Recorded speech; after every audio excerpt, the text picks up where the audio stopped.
its silver anniversary season, the Professional Bowlers Tour. Today from Kansas City, it's the $140,000 King Louie Open. Let's meet today's outstanding field of finalists. He won his first title here in 1980. The president of the Professional Bowlers Association, Ernie Schlegel. Making his second TV appearance this year, in fourth place, Dave Husted. Called the King Louie Open lucky for Mike Jasnau, whose only 2 television finals have been here. He bowled a 300 game earlier this week, and a win today would make Pete Weber the youngest player in PBA history to win 10 titles. And in first place, leading the tournament for the first time ever, a win today would qualify him for the Firestone, Jimmie Pritts Jr. That's our field for the King Louie Open today on the Professional Bowlers Tour. Ah, yes, for the 21st consecutive year, we've come to this indelible area with indelible Midwestern spirit. I'm talking about Overland Park, Kansas, a suburb of Kansas City itself. This is an enthusiastic crowd here, and I think you will be too. Now that you've met the 5 finalists, they are tremendous bowlers, all stylists, all right-handers, and all want the $24,000 first prize check. Only one can get it. In the next 90 minutes, you'll know the winner. This starts an exciting afternoon on ABC and sports. Wide World follows, which includes the men's World Cup downhill skiing from the site of the 1988 Winter Olympic Games, Calgary. Plus the United States going against the Soviet Union in amateur boxing.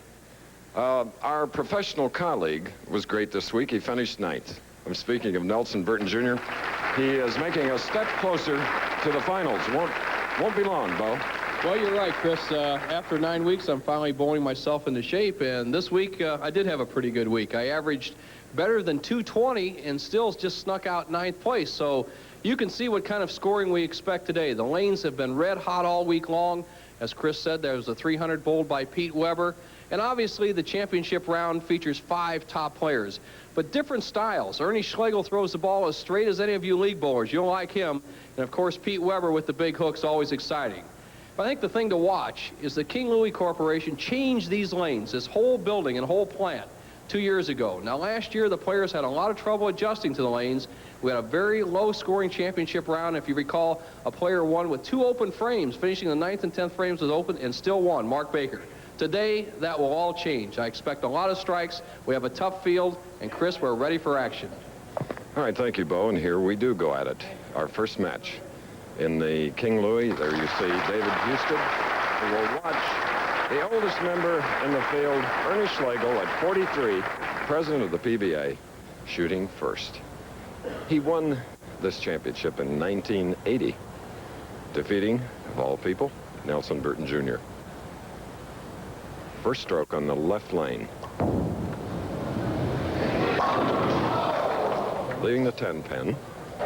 Another capacity crowd here, watching along with you this first match. The winner of it will meet Mike Jasnau of Wichita, Kansas, then the exciting Pete Weber, and then the tournament leader, Jimmie Pritts Jr. Ernie Schlegel, a very deliberate player, but he's much quicker than he used to be, Chris, and I think he learned that when he started becoming a winner 5 years ago. All right, he marks. And, of course, now being president of your association, Bo, he has to set a good example, right? Well, that's very true, and obviously he's doing a good job. And here's a player who's been doing a good job ever since he came on the tour, David Husted. And the man who was 5th right here a year ago, the United States Open champion in 1982 with a big strike. Chris, the championship pair 19 and 20 here at King Louie West in Overland Park, which is just west of Kansas City. As you see the style of David Husted, that high backswing, very similar to Pete Weber's. Husted stays down with the ball very well, comes through with it. You just can't throw it any better than that. Obviously starting with a strike, looking for a first double.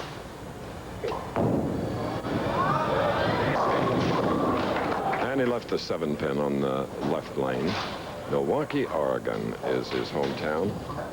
He's had a couple of big years, the one in 1982, 102,000, just second to Earl Anthony, and then last year 108,000. Tremendous athlete.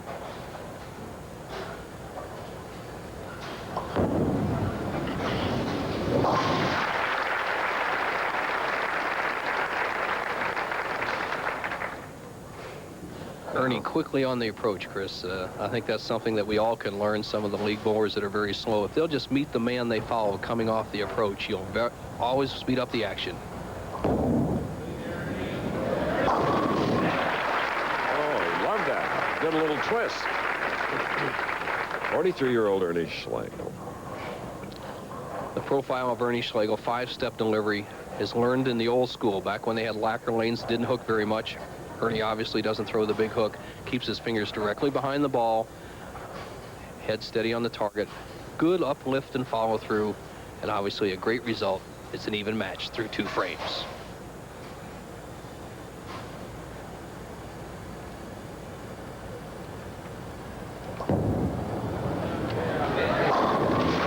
I love that double.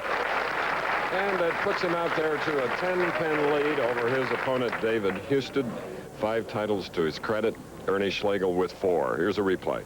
This is what's known as drilling all 10 pins. Schlegel hits high in the pocket. The 4-pin drives right in the 7. He has the early lead.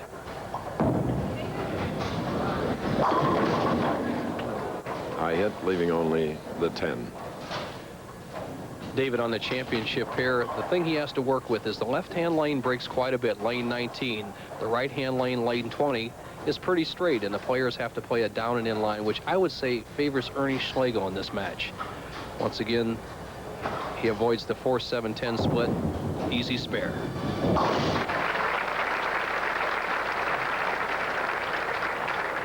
We asked David this question. Did he learn a lesson from last week when he had a chance to make the field and didn't? Well, last week I just came out too complacent. This week I tried to come out a little more aggressive. Things worked out real good. I'm going to carry that over in today and hopefully win the tournament. And 2 weeks ago, of course, he was in the finals of the True Value Open. All but the 7. Husted gets a pretty good break off, avoiding the 4-7-9. The head pin actually does a lot of the work as the ball goes straight back. The head pin goes around and comes back over, knocking out the 4, doesn't quite catch the 7. Easy spare for Husted. He will trail by 12. This is our first match of the King Louie Open. More coming up. Lane's a very efficient establishment here in Overland Park, Kansas. In our first match, after 4, our winner will receive $24,000. 13 for second, 8 third, 4th, 6, and the loser of our first game, which is now underway, will receive 5. Ernie Schlegel is leading by 12. He has a double up, shooting in the 4th frame. Big shot.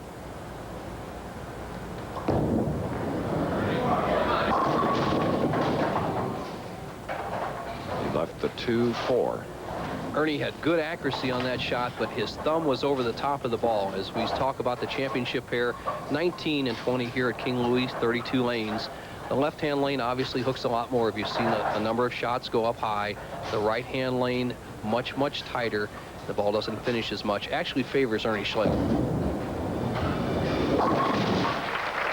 As we often point out, people with some sort of handicap can enjoy this as a recreation. Of course, his eyesight, he has to make big adjustments, doesn't he? Well, Ernie off and on has had trouble with his eyesight. His left eye has some problems with, but he's solved most of those problems. As you see the line, Ernie plays at the 2-4 spare.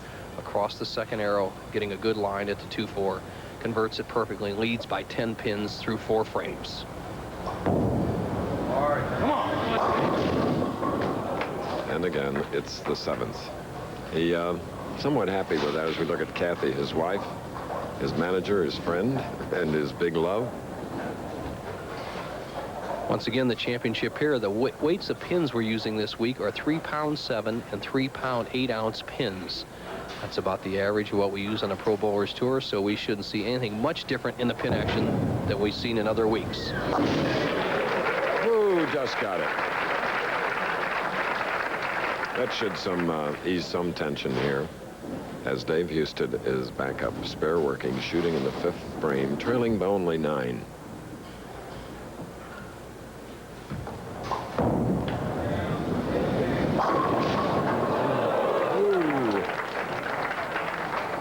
Husted bowling a very good game so far, but he doesn't have just quite the right shot. Now watch the head pin go to the sideboard here, and he'll take out the 7 pin, but doesn't quite take out the 4. Now what happens is that when you have a nice hook ball like Husted rolls, when the lane's real slick, he must start the ball up to the pocket or it won't come up, and it just doesn't what we call hold there. And he always is fighting the high hit. And again, a very thin hit on that single pin, but continuing to mark and trailing by 10, Dave Husted. David has bowled well in the 5 or 6 years he's been on the tour, winning the U.S. Open, and has obviously had some tremendous training. As you see, the fingertip grip used by David held very low. He's had great training from his dad, Champ Husted, an excellent bowler in his own right. And this 26-year-old left the 7. 23rd television appearance for David. Here's the hit that David has to have. He hits in the 1-3 zone. Now watch the 5 pin. This pin, it goes over and just misses the 7. A power player like Husted must carry this to be effective. There the ball hits the 1-3. Watch the action of the 5. He blows it right in front of the 7.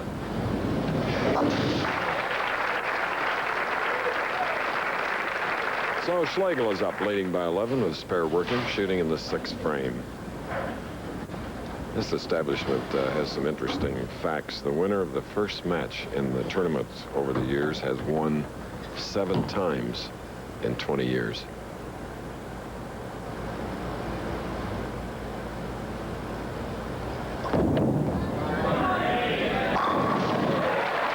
Beautiful, beautiful form. The president of the PBA, Ernie Schlegel, we asked him what his goals are. Well, what I'd like to see is the whole industry come together to help the professional bowlers make a living. And what I'm talking about is hopefully by the time I leave office, we be on the road to $25 million.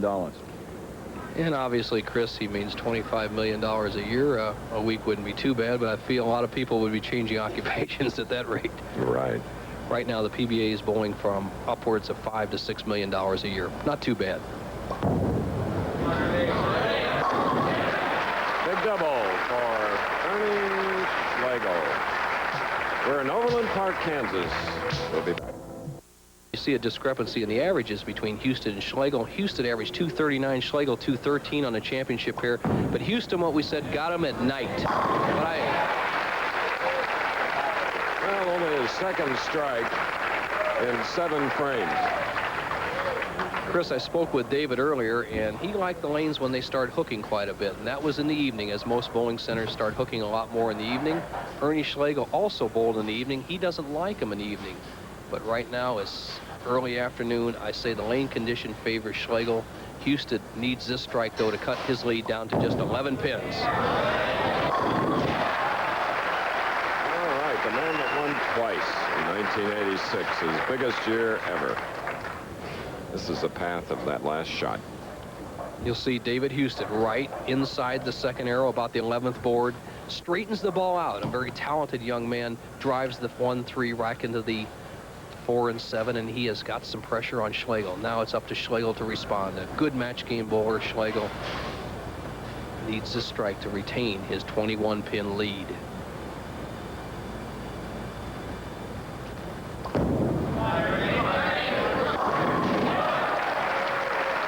In that long-lasting follow-through and the little dance step at the line, he knew that the 3-bagger was important. 21-pin lead.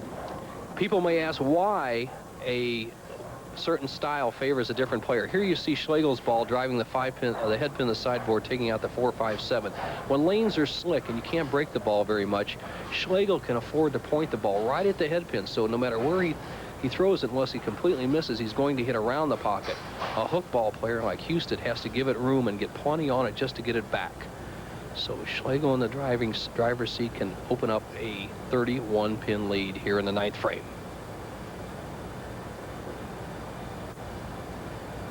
No.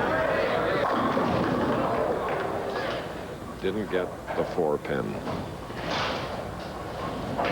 Well, Schlegel really wanting that shot to put a lot of pressure on David Husted, sends the ball high and avoids the 4-9 split, gets an easy spare to shoot at the 4-pin. With this spare, he'll maintain his 20-pin lead, and he'll be going at a 2:26 pace through 9 frames. David Husted still has room for 2:36.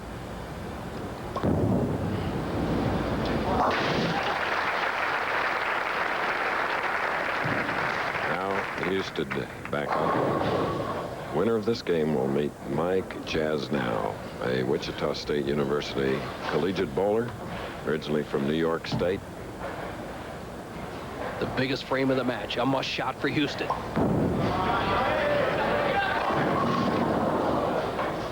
The 5-8 on the right lane. Husted looks back and he says, boy, I really threw that ball well. And what happened? He throws that big hook ball, and the ball does not finish in the oil. Now here you see Husted from behind. He gets down, he throws a good lift on the ball right around the second arrow. He's saying, come on, hook ball. It doesn't make it. He leaves the 5-8 spare. Well done.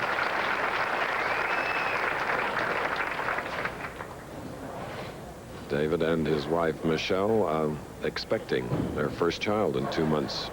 Make great parents.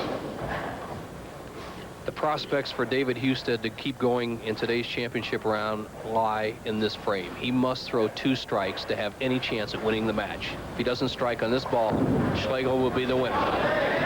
He's still in it. Tremendous competition over the years here at the King Louie Lanes. A determined look on David Husted. I like it. He's a great winner. He just needs to be a little more aggressive. Such a nice guy. Sometimes he doesn't act tough out here. He has so far today, but he needs this strike to have any chance of winning the match.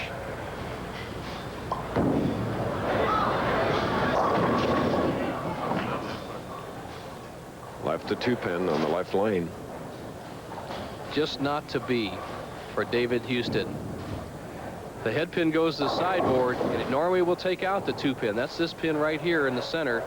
But when the ball hits that light, it doesn't have room to use it.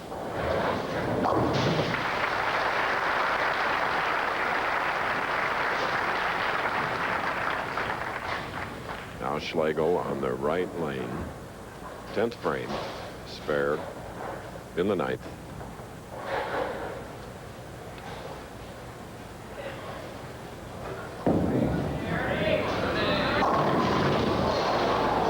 Chris? Yes, it needed 5 to win. Leaves 4, and Ernie Schlegel from the number 5 position moves 1 step ahead. He'll meet Mark Jasnau in the next match here in Kansas City. The 1972 King Louie Open was a thriller, incredibly close. A match between Larry Laub and Max Jensen coming down to the final frames. Very important count. He got all of them. 237 for Max Jensen in his very first television appearance. He needs at least 9. All right, Chris, he got the 9. Now he can still win. Frustrated Jensen watched as Laub covered the 10-pin for his spare, and now this shot.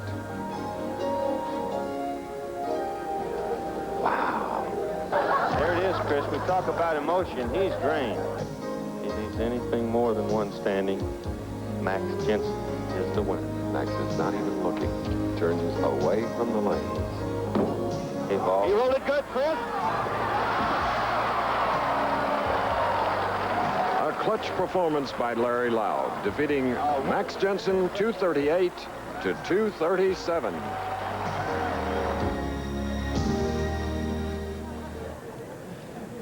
Ernie Schlegel, with 6 strikes at 222, strike on his last ball, defeated Husted 222 to 204. Now 43-year-old Schlegel against 24-year-old Mike Jasnau. And Ernie trying to stay loose. Well, Chris, in that 1972 Remember When Ernie Schlegel bowled in the tournament, Mike Jasnau, his opponent, was just 9 years old. So obviously the experience goes with Schlegel, but enjoy this young man Jasnau's game because you'll see a lot more of him. Okay, Schlegel, first shot, second game. All right.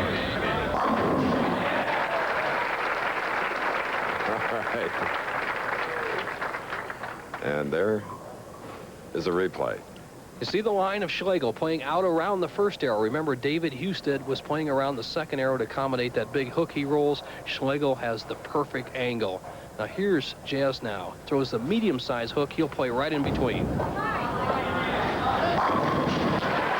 And a graduate of Wichita State University, where he got a degree in business management, Mike Jasnau did a super job.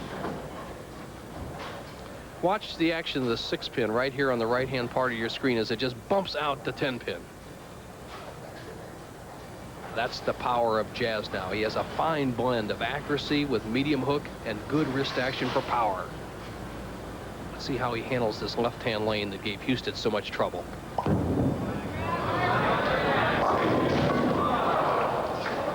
So he'll have a shot at the 7-pin coming up. Really? Boy, he should be disappointed in that shot because he hits right in the 1-3 zone, Chris. The ball, the 5-pin, once again comes over and gets caught up over in the left-hand corner. A hit that was kind of the downfall of David Husted.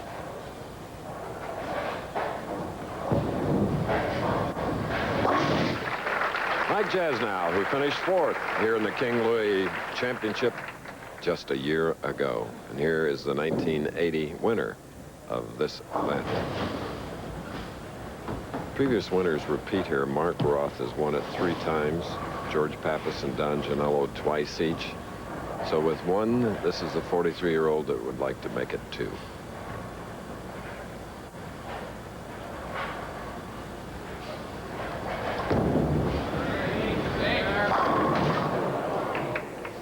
Ten-pin.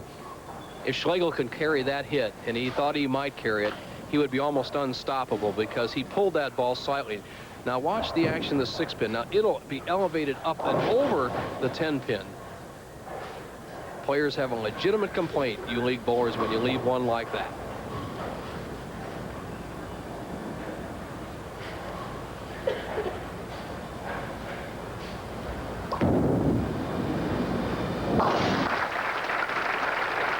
Schlegel's last victory came in the 1985 Miller Light Open when he beat Pete Weber. And the winner of our second match will face that same Pete Weber.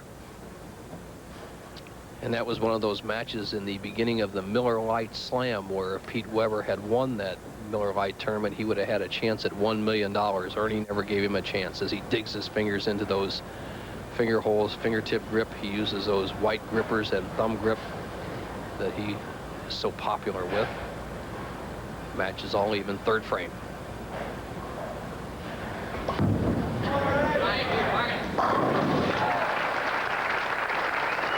Oh, 2 strikes on that left lane now for Ernie Schlegel. And Mike is back up. He began yesterday here in 12th position. It was a close battle right down to the wire to get the final 5. Watch the eyes of Jasnau. Sets him on his target, never moves him.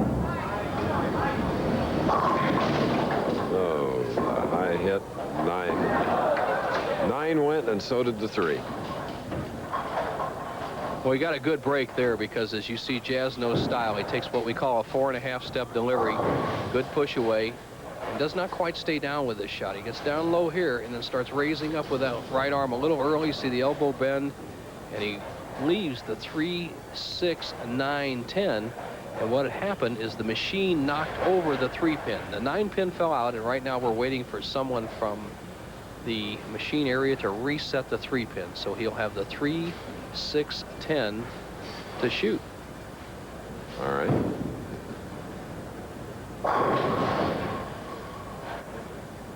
Remember, if a machine aids in the pinfall, it must be reset. The pin does not count. And it's that pin that was replaced that he missed. Trails by 14. Obviously disappointed. Last year after the Miller Lite Championship, I took Mike Jasnau out to dinner and just kind of picked his brain a little bit, Chris. He's just a real nice young man, and he has a great future out here, but I think he needs to be a little more aggressive when he comes up there and throws for the big money.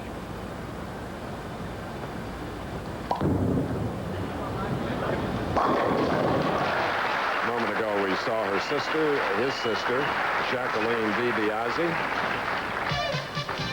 So we'll have more of this second match, but first this. Looking at the commissioner of Professional Bowlers Association from Akron, Ohio, Joe Antonora. And in next week's event, North Olmsted, Ohio, it's the part for the Miller Mini Slam. Walter Ray Williams and Tom Milton have a chance for $50,000, one of the two, if they can win a week from today. Ernie Schlegel leads by 14, can extend it to 24, as I believe he just started a little too quickly, Chris, and just slipped on the approach. So happens to me all the time. Ernie is a very experienced player. As you see what's following us, Chris, the Downhill Cup from Calgary, Alberta, and of course one of the great rivalries in amateur boxing, the United States versus USSR. And a little less than a year from now, ABC Sports will be in Calgary for the Winter Olympic Games. Once again, here's Ernie, strike working, leads by 14. And he has this to contend with, the 1-2-10. Something to watch with Ernie Schlegel. Now watch the position of the ball as it just slides right by the head pin. And what he has to do is take this 1 pin and 2 pin and throw it over here towards the 10 pin. It obviously knocks down the remaining 7 pins. So it's still called a spare to shoot, even though the pins are separated, if the head pin is standing.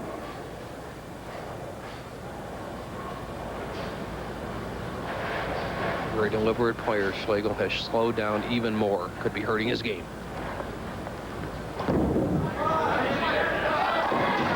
Oh, yes. Setting the example as president of the PBA, Ernie Schlegel. Watch. Here we go. There's the head pin right into the 10 pin.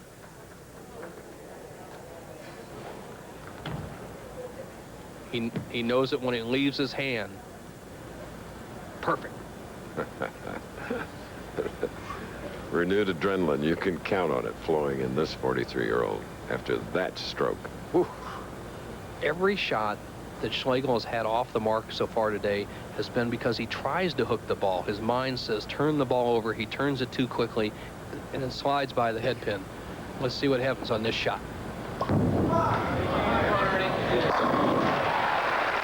There he goes, perfect in the pocket. Now he really has the left-hand lane 0. Schlegel's been striking the 1st, 3rd, and 5th frames. If he can hit the right-hand lane, he'll have no problem at all. Now his opponents have had good success with the right-hand lane, but have struggled on the left-hand lane. So let's see if Jasnau can make the adjustment. Cut the lead of Schlegel's down to just 4 pins if he can strike here in the 5th.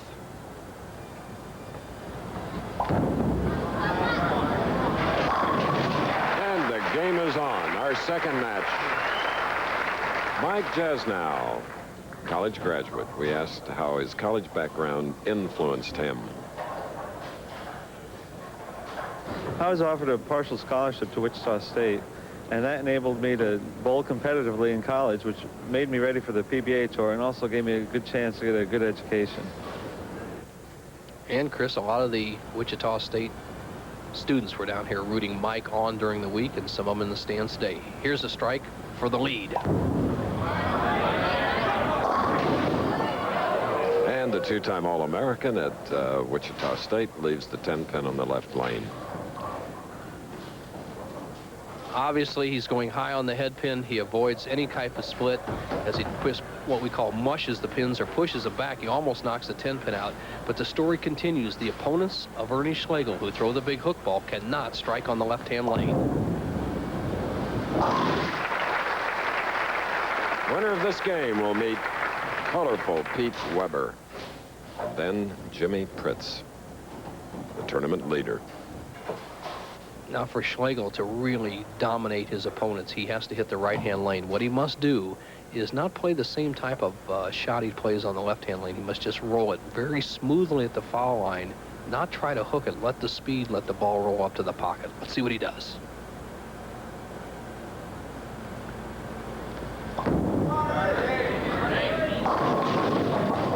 Leaving the 2-4-5.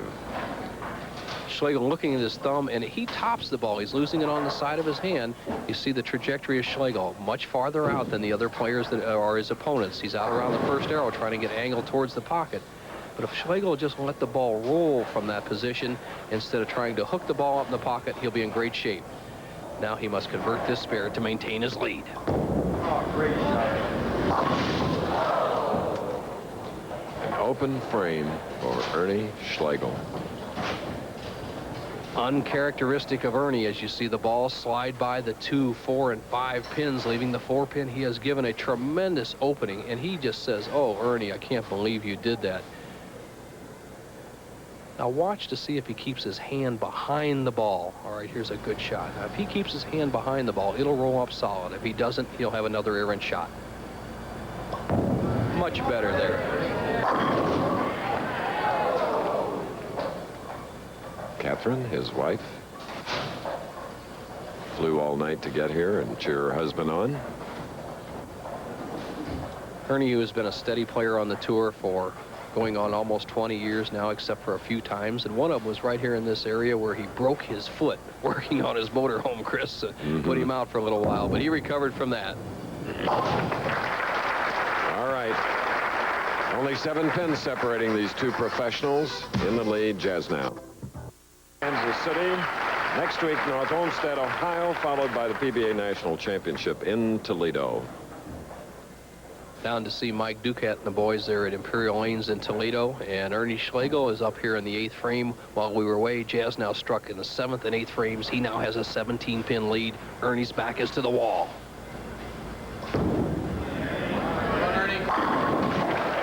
right, a big strike in the 8th. And if you're wondering why you didn't see those 2 strikes by Jasnau, we have a 90-minute time period, and when bowling is slow, we run behind, so we have to make up time by allowing them to bowl through.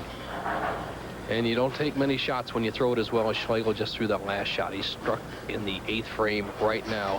He must keep his hand behind the ball, be patient, make another good shot. He will cut the lead of Jasnau's down to just 7 pins with a strike in the 9th.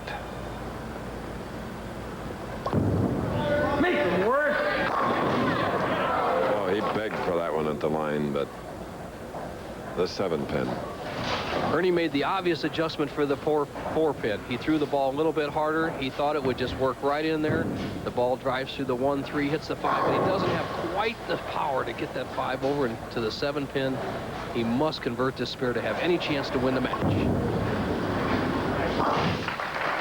He won the first match, if you just joined us, over David Husted, 222 to 204.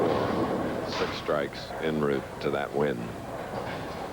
Pete Weber will be up next. Bowling now, Mike Jasnau, originally from Fishkill, New York, where his mother Jacqueline is watching today. A 2-4-5. Just did not finish the shot. He had Schlegel on the ropes. If he could have struck on that ball, Chris, he would have had a lock victory. Now the match is still up for grabs. Ernie Schlegel has a potential 198. That forces Mike Jasnau to make this spare and fill a good count in the 10th frame, another mark. Let's see what happens.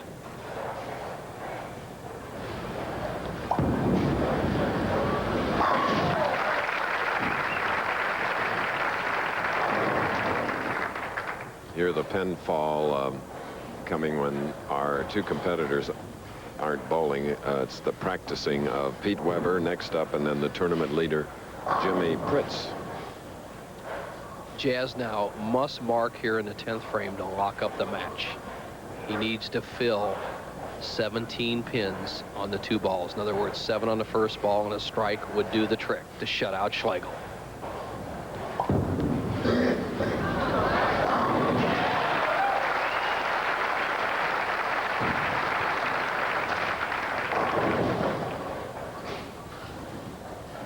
Here's the low angle. Jasnau saves the best for last as he throws the ball wide in the 10th frame, uses that power and revolution, drives all 10 pins into the pit. He's in the driver's seat. He just needs to get 7 pins on 2 balls. Hardly ever a day goes by that a player could not get 7 pins on 2 balls. These are the best pros in the world. The match will be over on this shot.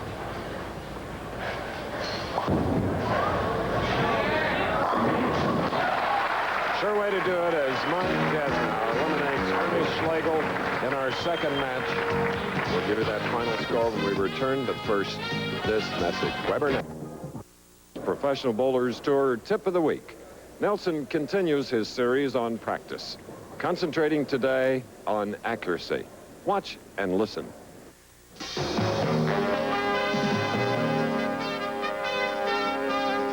The Professional Bowlers Tour Tip of the Week is brought to you by Old Spice. Its subtle masculine fragrance is a classic scent of the American male.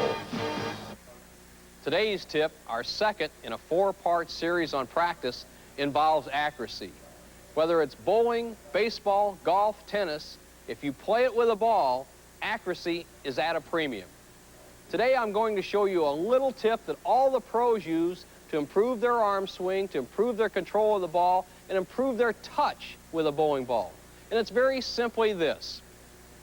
When you bowl your one practice game, bowl your first 2 frames standing on the first dot. The 3rd and 4th frames on the 2nd dot. The 5th and 6th on the center dot. 7th and 8th over here on the 4th dot.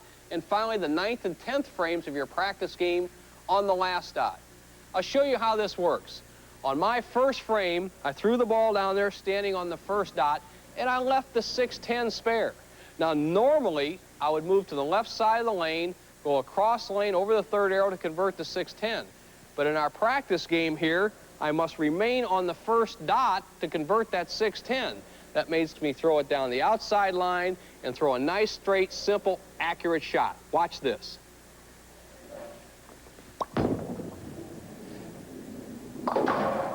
Playing the dot game teaches you speed, hand, and arm control, which translates into greater accuracy. The city itself. And 2 matches. Schlegel won the first 222 to 204. Jasnau now the victor over Schlegel, 212 to 188 with 8 strikes. All right, let's get an answer to a question that we asked of Bo. This week's Ask Bo question is for senior citizens. A topic that keeps arising in the Ask Bo questions is simply this. I am a senior citizen, and I seem to be losing my accuracy and my pin action. Well, that's no surprise to me. I've dealt with senior citizens for years and years, and the problem is very simply this. As you get older, you cannot maintain the ball speed on that heavy bowling ball. So here's the answer. In order to keep up the ball speed and the good pin action, go to a lighter ball. That's the best solution. And if you have an Ask Bo question, write me at this address. And that address, remember it, and ask Bo questions about bowling. He loves to give you the answer. Who will win our 3rd match? Well, it's a battle between the young folks. 24-year-old Mike Jasnau, and to be 25 in August, Pete Weber. Jasnau, who eliminated Schlegel, shoots first. Some sedated action in the first 2 matches. It'll pick up this match with Weber in there. Mike got 8 strikes in his victory. Chris, Mike Jasnau is the man to beat in this tournament. He looks so smooth, and if Pete Weber doesn't do the job, I think that he'll go all the way. Let's see what happens. 33rd television appearance for this 24-year-old.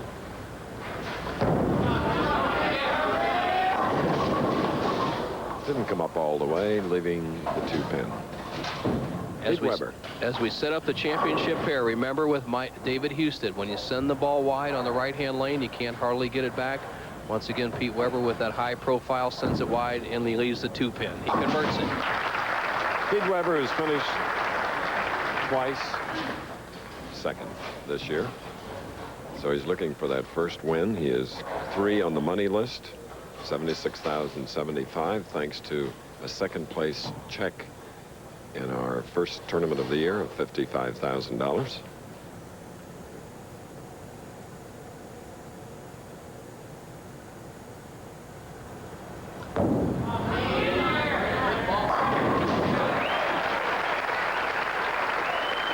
Good tempo. Everything worked smoothly for Weber. Pete Weber, with all that power, gets the ball really wide on the left-hand lane, and this tremendous revolutions drives the ball right through the heart of the 1-3, the 5 over the 7, something that nobody's been able to do today. And now he'll give Jasnau something to think about. Let's see what happens with Mike. Mike is zeroed in. Native of Fishkill, New York, where he started bowling at a young age. David Husted and Ernie Schlegel, the first two contestants to go down this week. We're rolling the ball 17 to 18 miles an hour. Mike Jasnau came on in the last match. He rolled at about 20 miles an hour. If you see that fingertip grip, urethane bowling ball, index finger spread. Let's see if he can take a 20-pin lead. 10-pin on the left lane. Jasnau will amp up that speed to almost 22 miles an hour as he crosses the lane to convert the 10-pin. Once again, the ball does not finish quite solid in the pocket, but he looks really sharp in the early going.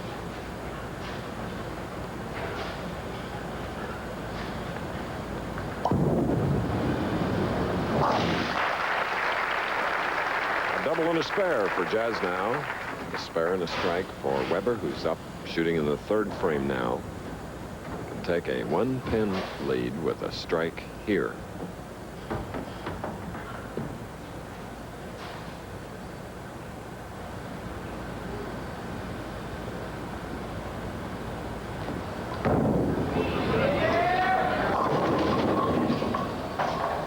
The 2-pin.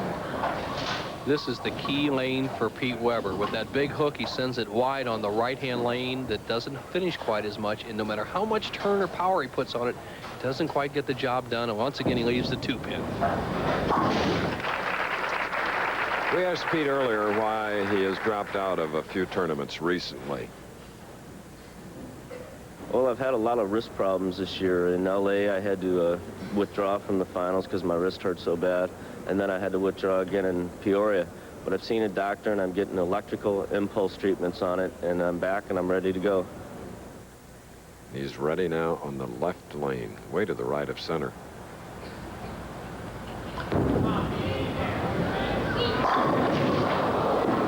Another 10-pin. Pete, surprising that he can't carry the 10-pin with all that power, but once again, he reaches for another ball, a shinier ball, cut down the surface friction, cut down the hook. Obviously, all that you need is accuracy on the spares. And with a lot of speed, Weber continues to mark in a very close match. 10 pins separating our two young pros. The tournament leader, 27-year-old Jimmie Pritts Jr. A New Englander. He wants a win badly, but here are two young professionals that hope to take one away from him today. You're looking at a non-winner named Mike Jasnau. Has a 10-pin lead, spare working fourth frame.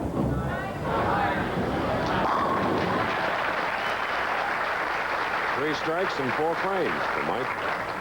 Jasnau really has his act together. He's adjusted to the right-hand lane, cutting down the hook and using a shot about 20 miles an hour. That's faster than anybody's used on that lane. He seems to have solved the problem. Mike, who once again is from Wichita State University, has a good group and following down here, and he tells me he'll be in Wichita with David Husted tomorrow for a Big Brothers, Little Brothers charity tomorrow, Chris. So this man's got it all together. And doubling to go out to a 20-pin lead, and Weber is back up with a spare working, shooting in the 5th frame. Finished second overall behind his friend Jimmie Pritts Jr., the tournament leader, who will meet the winner of this game. Let's see what kind of adjustment Weber makes. He's been light. Both shots here on the right-hand lane has left the 2-pin. Let's see if he can adjust. The 5-8. And that looks like the lane that's going to give the big power players the problem. David Husted came by the announce booth, and he said that this was the problem lane, that the lane gets slicker and slicker as you bowl. The big hook will not come back, and as you see the swing of Pete Weber, watch the wrist action. See that big turn over the second arrow, but not enough to get it back to hit solid in the pocket.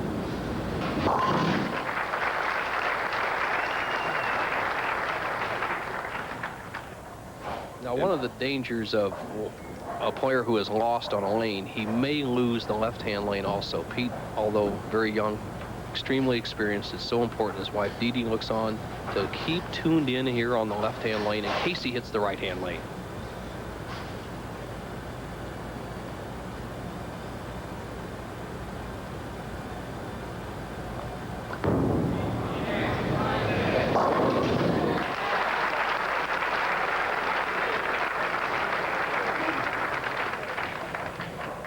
And Dee Dee and Pete's daughter Nicole right there at the left. Tremendous pin action. Pete Weber undoubtedly has one of the greatest strike balls ever to come out in the Pro Bowlers Tour. If he can keep it there, he's very tough. Now let's see if Jasnau, who wasn't really that aggressive in his first match, can be aggressive in this Weber match and close him out early. Big three-bagger.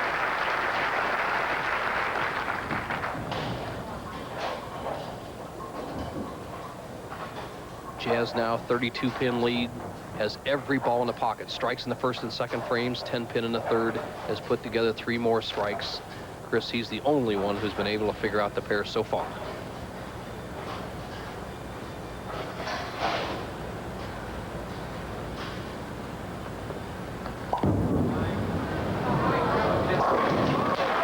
Now he has strung 4 and goes out to a 42-pin lead against Pete Weber. More after this. There's Pete Weber covering the 10-pin on the left lane in the 8th frame. Running behind our schedule. In the 7th frame, he left the 4-pin and marked. He's trailing by 43 against Mike Jasnau, who has a 4-bagger shooting in the 8th. His sister, Jeanette DiBiase. Jasnau with a chance to put the match away.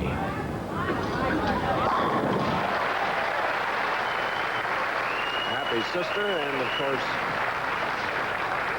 more pleasant look on the face of 24-year-old Mike. What a tremendous comer. He will really make his presence known in the future, Bo. No doubt, Chris. President of King Louie International, Bob Palin, I was speaking with him just before we went on the air. He said, who do you think will win? I says, if Jasnau gets by the first match, look out. He says, you got to be kidding. I says, this kid has really got it. You watch. Match well in hand. That makes very little difference. Very appreciative crowd here. Very knowledgeable, leaving the 2-4-5-8F as a result of this shot. Jasnau with about 13 revolutions on the bowling ball. Pete Weber, one of the more powerful balls, gets about 15 revolutions. The 2, 4, 5, and 8 Jasnau obviously straight at it, not to give up any big open frame if he can help it.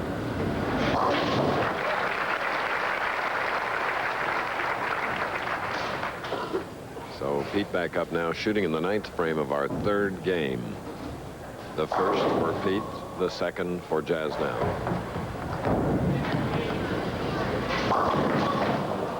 So with the high hit and the split, $8,000 for Weber today, adding to his $76,000 he's earned thus far this year. But the first win of the year is most elusive for this young man. So there is Mike Jasnau, who will go into the final match. The Professional Bowlers Tour will continue after this message and a word from our local stations.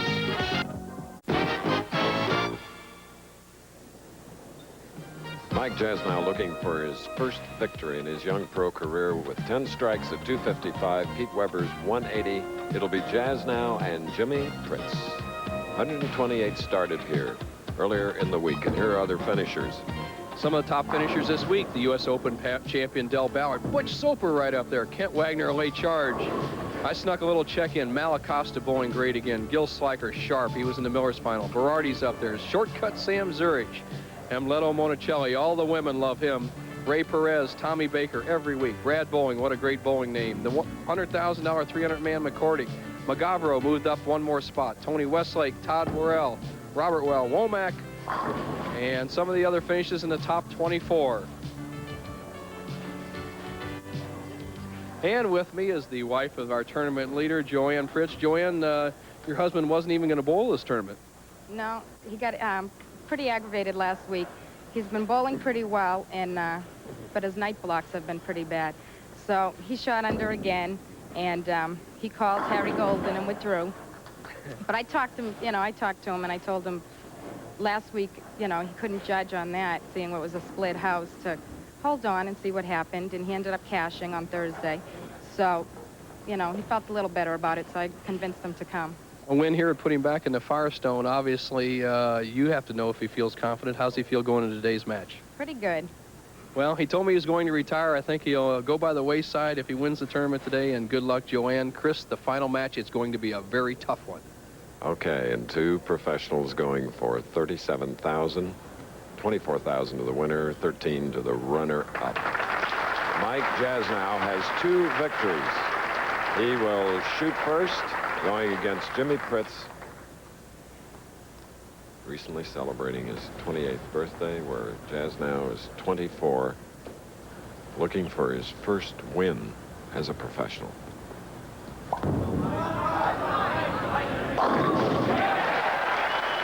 Thus far in 2 victories, 18 strikes, and as he did in the previous game, an opening strike. Now here is Jimmie Pritts Jr., Lawrence, Massachusetts native, living in Manchester, New Hampshire. And everyone is glad that he decided to continue on the tour. Oh,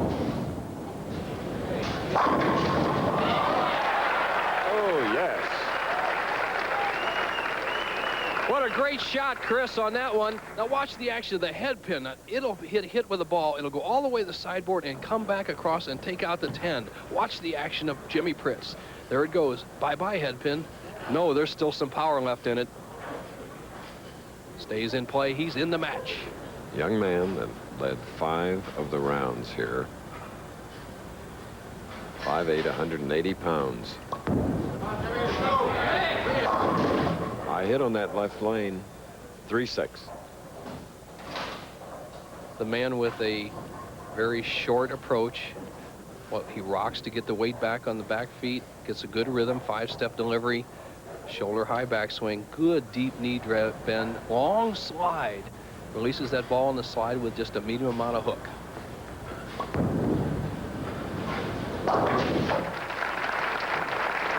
Jimmie's first appearance this year. Last year he was 4th in the Fairlanes Open. And here is the young bowler that was 4th right here in the King Louie Open a year ago. Strike up, second frame.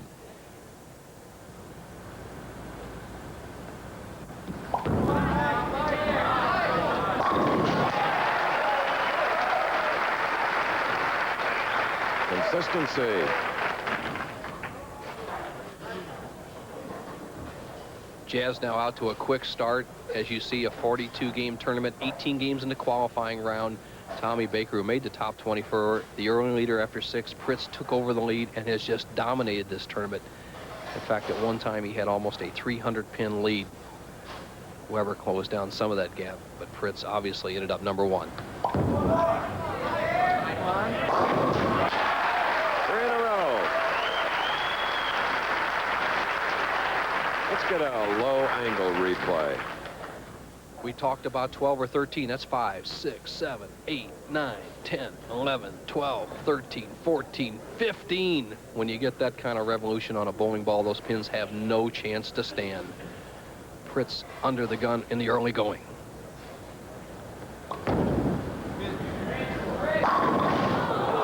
Robbed. 10-pin.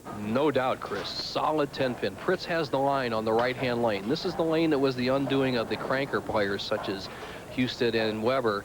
But Jimmie Pritts will hit this lane pretty well.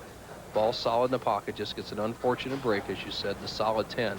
But the key is going to be the left-hand lane. Pritts, can he hit the left-hand lane, is going to be the key to the whole match. Okay, earlier we asked Jimmie at age 28, you wanted to retire?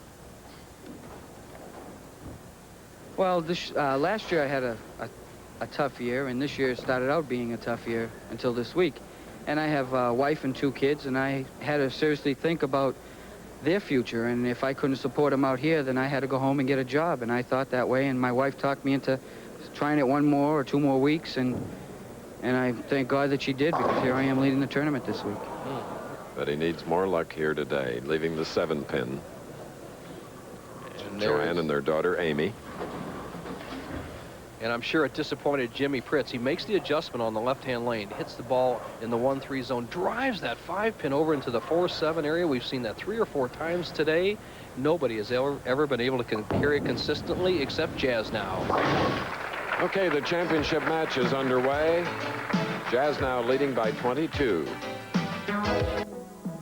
To Len Dawson, Professional Football Hall of Fame this year in August. That's right, he anchors our 6 and 10 news here on our Kansas City affiliate. And he just happened, that's his wife, Linda. Len happened to have gone to Purdue.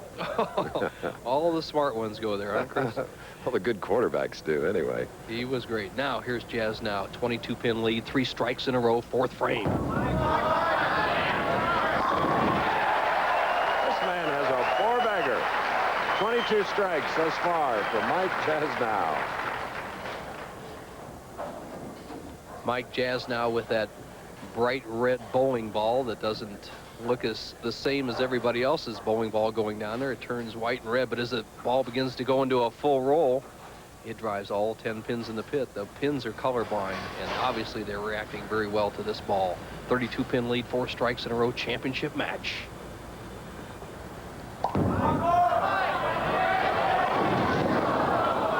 And then he left the 2-4 after the string of 4.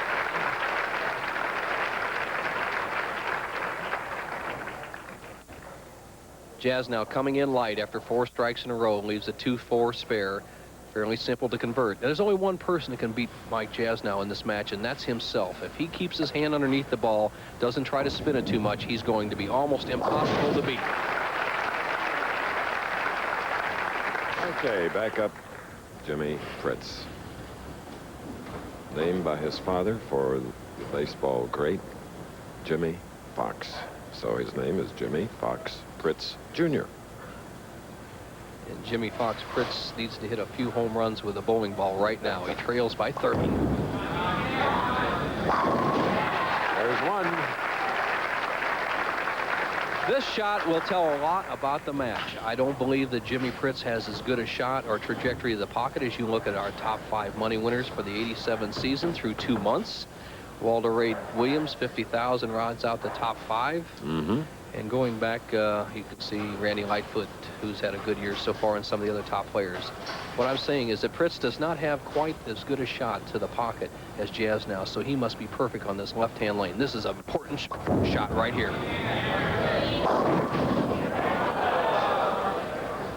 The 4-pin. Chris, I had the good experience or bad experience of bowling on this championship pair last night in the last game. I needed a big game to make the top 5. Obviously, I didn't roll it. And the same thing happened to me that's happening to Pritts. If you send it wide on 19, the ball skids by. If you try to help it up, such as Pritts did on that shot, it goes high. A very difficult shot. As opposed to Jasnau, who's playing the what we call the deep inside line, rolling the ball very smoothly with a little more power and letting the ball set up in the pocket. Bowling is very much like putting. If you don't properly read the greens, you cannot make many putts. If you don't read the lanes properly in the sport of bowling, you can't get many strikes. Back striking is Jasnau. 4 strikes and 5 frames. And coming into this game, as we mentioned, he had a total of 18, including a big last game win over Pete Weber, 255 to 180. There's a young lady that knows what's at stake. Her brother can win his first PBA title if he can just keep striking. Has to keep his hand underneath the ball. Don't be too anxious. There's still 4 frames left.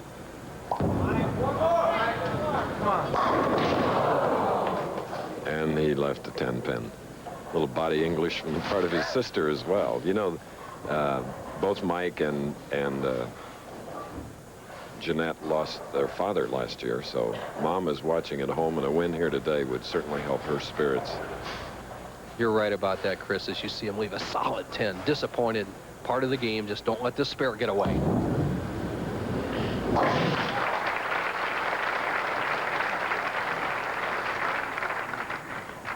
Don't count this young man out. Once again, I said Jimmie Pritts has got the line on the right-hand lane, lane 20 here at King Louie West. He must continue to hit that lane. and reach back for a little extra on the left-hand lane to make it a close match. Two very important frames coming up.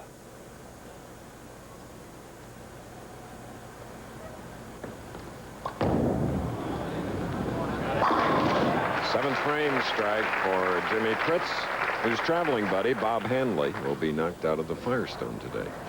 Regardless of who wins, because neither Pritts nor Jasnau are eligible for the final man field of 52 in bowling's third jewel in the Triple Crown. Now, Pritts, a must shot. Let's see what he does. He has to throw it perfect. He's making an adjustment on the approach. Hopefully, it'll work. Big gamble right here in the match.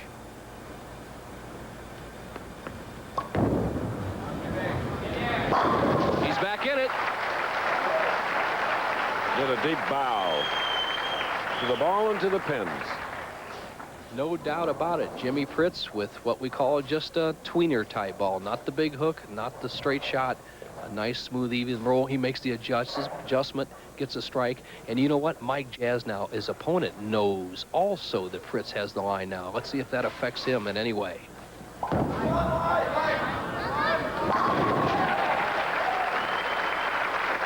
Eighth frame strike for Jasnau. And he moves to the left side.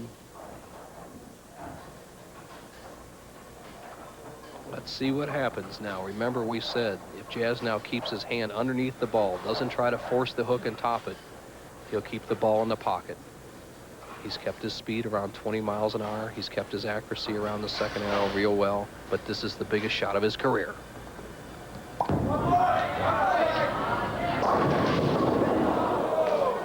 A 5-pin. And he knows what happened. His hand went over the top of the ball. You must keep your hand back in behind the ball. And here he gets too much spin when he tries to throw the big hook. The head pin goes to sideboard. He avoids the 2-4-5 spare, ends up with a simple spare, the 5-pin, but he's left the door open for Jimmie Pritts.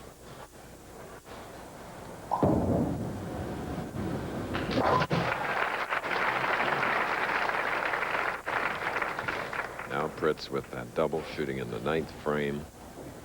This shot coming on the right side of this championship pair at the King Louie lanes. Absolutely a must to strike in this frame. His chances will be accelerated tremendously if he strikes here of still winning the tournament.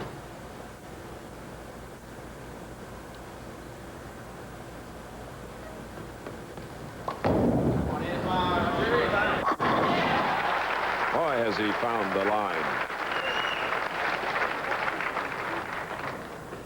No doubt about it. Remember, the last 2 weeks, the tournament leader has won the tournament. John Gannon, the True Value in Peoria. Last week, our tournament leader, Tom Milton, captured the Miller Lite Championship. Let's see if it can happen 3 weeks in a row. Our tournament leader, Jimmie Pritts, trails by 10 pins. If he strikes on this ball, the match will be all even. The last frame. In the last 9 tournaments here, the tournament leader has won 6 times here at King Louie.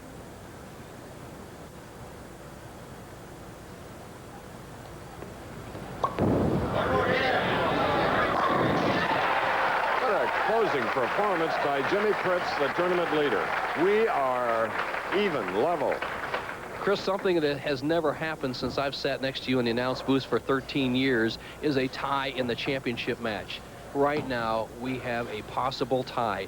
Both players are going at a 2:28 pace as we enter the 10th frame for Jasnau, the 11th frame for Pritts. It is set up ripe for a tie match at 2:27, 2:38, somewhere in that area. Let's see what happens.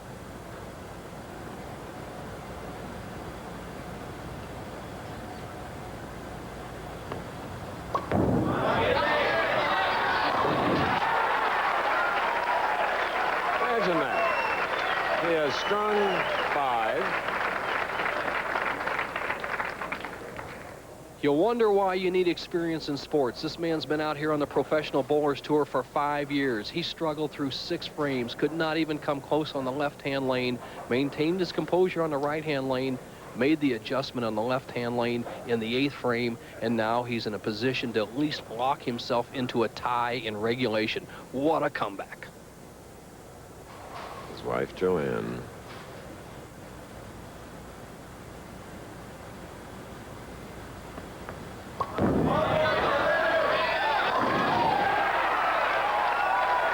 in a row at the very end, and a 238 for the husband of that lady and father of that young lady. Straight arrow right into the hole. Jasnau coming up on the right-hand lane. Pritts finishes with 6 strikes in a row, 238. He cannot be beaten in regulation. Jasnau has not missed striking. He struck here in the 2nd, the 4th, the 6th, and the 8th frame. He has not missed striking on this lane today, Chris. That's the first time he missed striking all day. Right. Slid by, leaving the 1-2 sleeper 8. That's a toughie. After winning 2 matches impressively. But the comeback of Pritts. Woo, tremendous. Mike Jasnau, 11 strikes in a row on that lane, and just heartbreak in the 10th. That's right, and a 214 for Mike Jasnau. He was 4th here last year. This year is number 2 behind Pritts, the winner.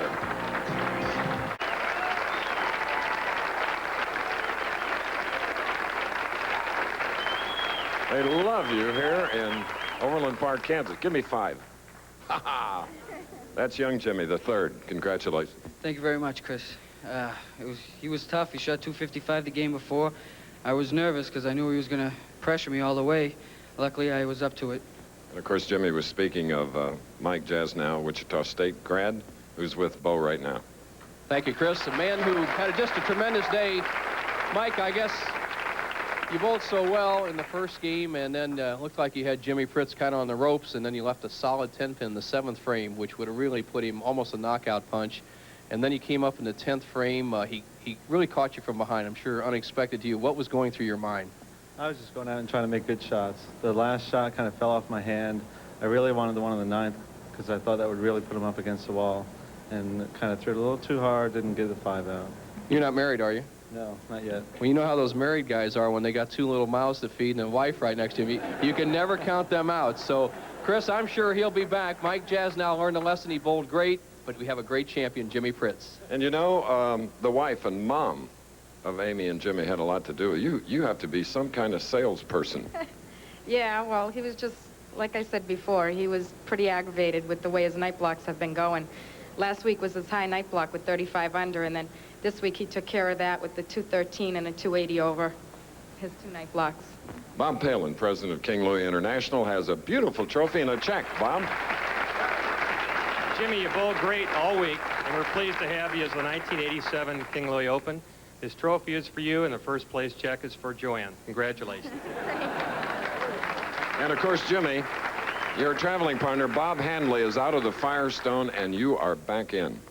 Well, I don't know what to say to that, but I'm just glad to go back to the Firestone. It's a great week, and Bob will be up there next week or the week after. He's gonna be out now, and he's gonna want to come back and get to the Firestone because it's a great week, just like this week.